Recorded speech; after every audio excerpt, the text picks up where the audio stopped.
Hello, I'm Nicholas Sloan Prosper, and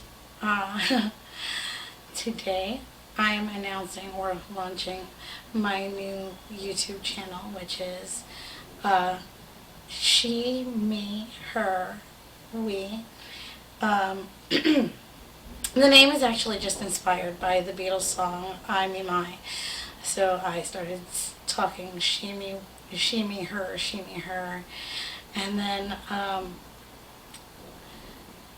the person who I was starting to do this with, he and I sat down and we were talking about it, and we decided to put the we at the end of it because most of these projects I'm doing with other people, so it'll be she, me, basically, and me being the her and they being the we.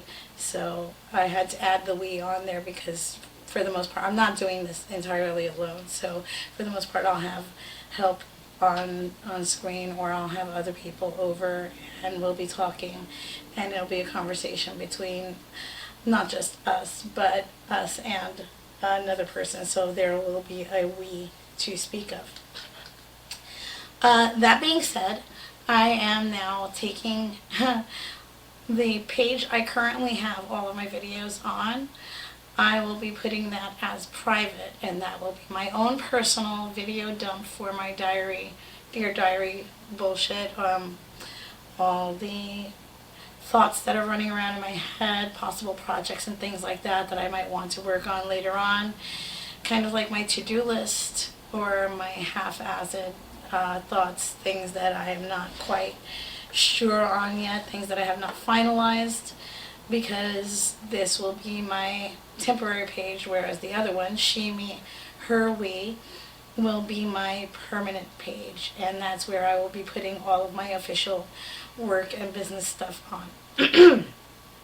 And so that page I'll be a lot more professional on, and I'll try to cut the cursing down, and I will try to behave myself more properly. Although I can't make any promises, given the way I was raised.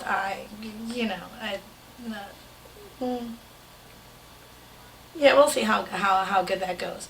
But I can tell you this: I am working already on a project dissecting the 27 Club and taking an introspective look into each member and their personal careers.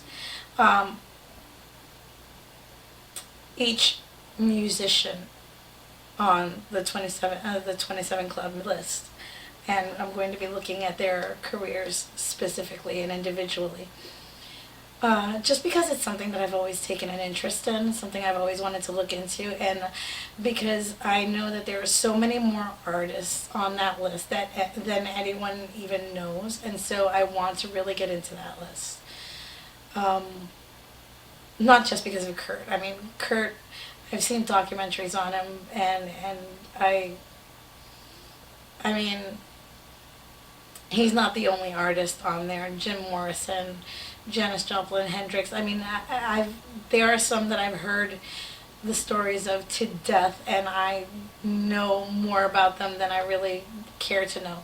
And then there are others that I wasn't even aware were on the list, and there they are. And so it intrigued me, and I wanted to do each individual one. And also I want to go through the entire membership of the inductees of the Rock and Roll Hall of Fame, and I kind of want to go through a who actually deserves to be there kind of situation, because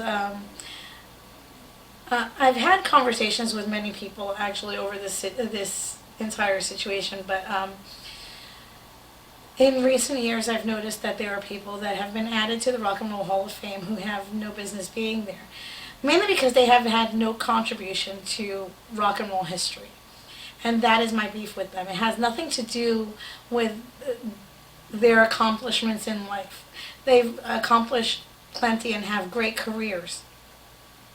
I'm not downplaying their careers at all. They have done wonderful things with their lives. However, None of it has had any influence over rock and roll history, and so therefore my problem with them being in the Rock and Roll Hall of Fame is that they have not contributed to rock and roll history and therefore have no business being there. And so their honors should be elsewhere, if that makes sense. And so I kind of want to go into that as a separate topic of discussion, and that's something that I'm going to be doing.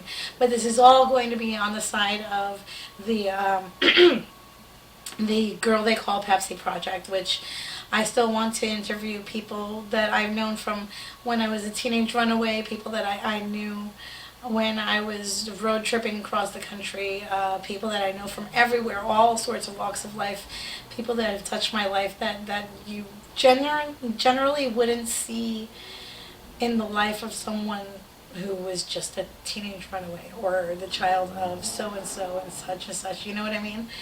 And I kind of wanted to highlight that because there are people, well, there's just so many life events that you just wouldn't believe would happen to a person like me. And it's because of these amazing people that I have in my life who so many unbelievable events that have happened and transpired in my life that have made me fall into this kind of place where I lucked out and found these other people that became such a major part of my life. And I want to give them the chance to speak up on how that bond became a thing. Because if I say it, I'm going to downplay it, and I'm going because I'll expect that people will not believe that these are things that happen. Like I'll sit there and say, oh yeah, I started working in an office, and he became more than my employee, so we became like best friends, buddies, and then he became my brother over the years.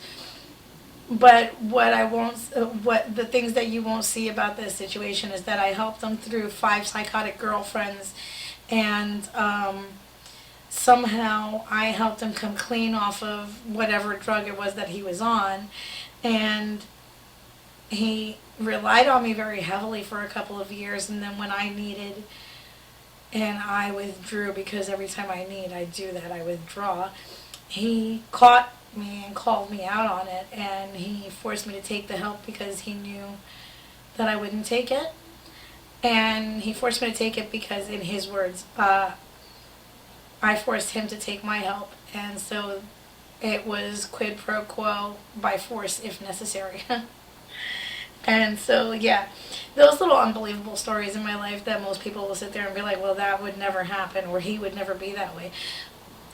That would be true in any normal case, but I am not a normal person, and my life is not a normal case. And so a lot of odd things have happened in my life, and I don't want them to be told by me, because I tend to downplay a lot of things because I don't expect people to believe me. And so I try to downplay a lot of the more unbelievable details of my life, because people will sit there and look at me like, yeah, okay, that would never happen. And they did, and that's just how it went. So all of that is going to be moved on to this new page, SheMeHerWe. And so that's going on. I'm fashioning it out right now. I don't know exactly what date it'll be put up yet. I mean, it's up. It just doesn't have anything on it. So you can go and follow it. It just doesn't have anything. Subscribe to it, whatever. It just doesn't have anything up there yet. I'm working on it. I will let you guys know the official launch of everything. It's just going to take me a little while. Hopefully by then I'll have my voice back and everything will be like all cool. But the weather being what it is, my voice is just going to be in and out until the change of season again. So we'll argue about that then. I guess until then, this should probably be one of the last videos of substance on this channel, and one of the first videos on my new channel. So hi everyone, I'm again Nicola Sloan Prosper, author of WTF FTW, as in what the fuck and fuck the world. That's my autobiography. I am a ghostwriter by trade normally, and I am just a very inquisitive busybody who likes to do a lot of research, and so most of my videos are going to be rather well researched, probably not well stated, because as a writer I normally do way better when scripted. Well, not scripted really, because I'm dyslexic, but as a writer I do better when I can edit my words and rewrite and re-edit, and so it'll take me a month before something good will come out. But since I'm sitting here and talking it out instead, yeah, it will probably be better if you read the book, and I'm not going to write a book, so you're going to have to deal with whatever it is that we talk about here on the videos. And I guess we'll talk soon, again, hopefully more coherently on the next video. Talk soon. Bye.